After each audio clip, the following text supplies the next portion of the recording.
नमस्कार दोस्तों, one rupee investor में आपका स्वागत है। मैं संजय झा। यहाँ हम शेयर बाज़ार की दुनिया को सरल भाषा में समझते हैं। आज हम एक बेहतरीन कंपनी इटर्नल लिमिटेड यानी जोमेटो के बारे में बात करेंगे। ये कंपनी एक फूड डिलीवर कंपनी से अपने आप को फ्यूचर एक्सपेंशन प्लान के तहत बहुत सारे बिजनेस में अपने आप को डाइवर्सिफाई किया है। ये कंपनी अभी कुछ दिन पहले ब्लिंकिट को एक्वायर किया था। ब्लिंकिट में क्या है कि जोमेटो की क्विक कॉमर्स शाखा 10 मिनट में डिलीवरी सेवाओं के लिए जानी जाती है। कंपनी में ब्लिंकिट के विस्तार के लिए 2000 करोड़ से अधिक का निवेश किया गया है और दिसंबर 2026 तक 2000 माइक्रो वेयर हाउस खोलने की योजना बनाई है। इसके अलावा ब्लिंकिट को D2C direct to consumer brands के लिए एक प्लेटफॉर्म के रूप में विकसित किया जा रहा है, जिससे यह अमेजन और फ्लिपकार्ट जैसे ई कॉमर्स दिग्गज कंपनियों को टक्कर देगी। दूसरा इसका है डिस्ट्रिक्ट गोइंग आउट। इसके तहत कंपनी ने जोमेटो ने डिस्ट्रिक्ट नामक एक नया ऐप लॉन्च किया है जो dining, movie, sports, live events और शॉपिंग जैसी गोइंग आउट सेवाओं को एकीकृत करता है। कंपनी ने हाल ही में पेटीएम के टिकटिंग व्यवसायों का अधिग्रहण किया है, जिससे डिस्ट्रिक्ट ऐप को और मजबूत किया जा रहा है। इसका तीसरा है hyper pure B2B food supply में बिजनेस। हाइपर प्योर है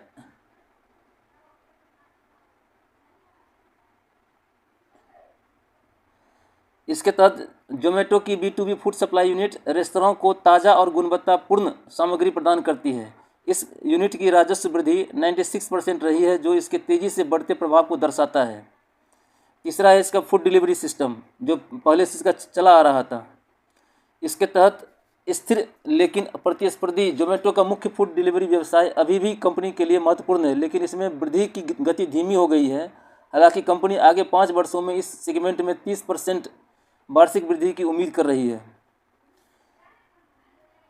अब इस कंपनी का मार्केट कैप अभी 2,23,321 करोड़ का है और इस कंपनी के स्टॉक का प्राइस टू अर्निंग रेशियो 424 है, जो बहुत ही ज़्यादा है, क्योंकि 2023 तक ये कंपनी लॉस मेकिंग कंपनी थी और अभी 2024 से ये प्रॉफिट में आना शुरू हुआ है, जिस कारण से इसका पी पहले निगेटिव हुआ करता था, फिर अभी करंट में 424 है।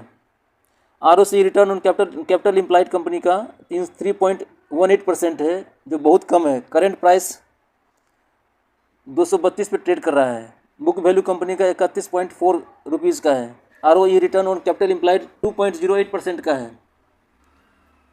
पिछले 52 सप्ताह में कंपनी ने 305 रुपये का हाई लगाया है और 140 का लो लगा रखा है। डिविडेंड यील्ड कंपनी 0% देती है। फेस वैल्यू इसका 1 का है, यानी कि कुल ओवरऑल इसका जो फंडामेंटल एस्पेक्ट देखेंगे इसमें बहुत बढ़िया नहीं है, लेकिन चूंकि मार्केट में अभी ऑनलाइन का बूम है अभी, जिस कारण से इन्वेस्टर हो गया या पब्लिक हो गया, सब इस कंपनी को हाथों हाथ ले रहा है। इसके चार्ट पैटर्न पे जाते हैं तो पिछले 3 साल में इसका जो है, पिछले 3 साल में यानी कि 2024 फरवरी 2024 तक जो इसके अर्निंग्स थे सारे निगेटिव में थे इसके। उसके बाद मार्च 2024 से इसके अर्निंग्स बढ़े हैं, फिर डाउन हुआ है। पीई इसका प्रेजेंट में अभी 400 से ऊपर, 450 के आसपास पीई है इसका। और इसका मेडन पीई पिछले 3 साल का 360 के आसपास में है, यानी कि अपने मेडन पी से भी पिछले 3 साल के जो एवरेज पी है उससे भी ऊपर ट्रेड कर रहा है ये। ओवरऑल इसका जो प्राइस है कॉस्टली है, लेकिन ऑनलाइन बूम के कारण एक मार्केट में जो ऑनलाइन हाइप आ चुका है, जिस कारण से इस कंपनी को लोग हाथों हाथ ले रहा है। ये कंपनी ऑलमोस्ट डेब्ट फ्री कंपनी है। Company is expected to give good quarter. अब आगे जो आने वाले क्वार्टर होंगे, इसमें कंपनी को अपना उम्मीद है कि अच्छा रिजल्ट आएगा इसका। इसका सेल्स का जो ग्रोथ है, मार्च 2018 में 466 करोड़ का था, जो 2020 में मार्च 2020 में 2605 करोड़ का हुआ और 2023 में 7079 करोड़ का हुआ और 2025 में मार्च 2025 में 20,243 करोड़ का हुआ। तो ओवरऑल बिजनेस तो बहुत बड़ा है इसका। सेल्स इसका लगातार बढ़ रहा है।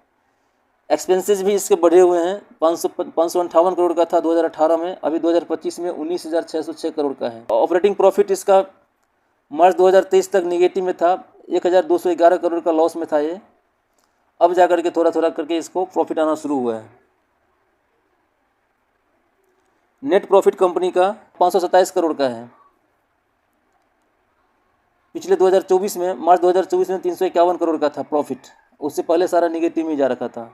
अर्निंग पर शेयर नहीं के बराबर है, 0.55 रुपीज़ पर शेयर के हिसाब से इसमें अर्निंग है। डिविडेंड यील्ड 0 रुपीज़ के आसपास में है। कंपनी का जो कंपाउंडेड सेल्स ग्रोथ पिछले 3 साल का 69% है, जो बहुत बढ़िया है।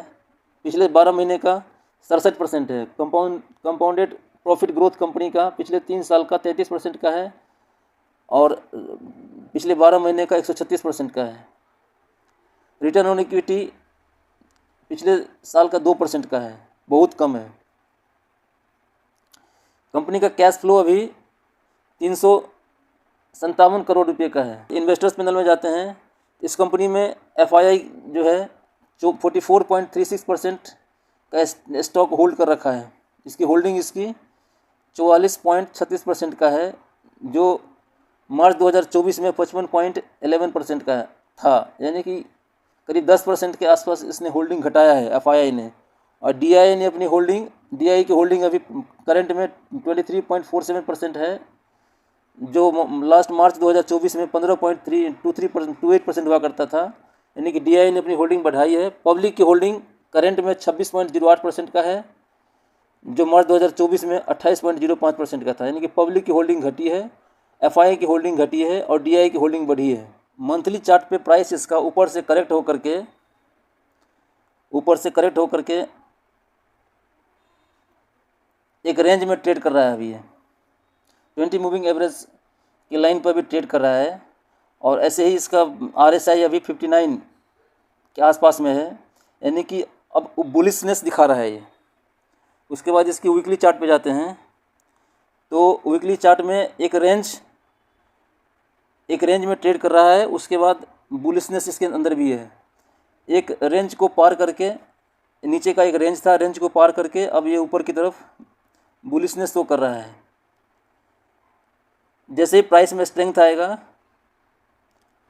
प्राइस ऊपर की तरफ मूव करेगा। ये इसका जो नेक्स्ट टारगेट होगा 304 रुपीज़ के आसपास में होगा। अभी इसका जो 231 या 30 के आसपास में इसका होलसेल मार्केट है।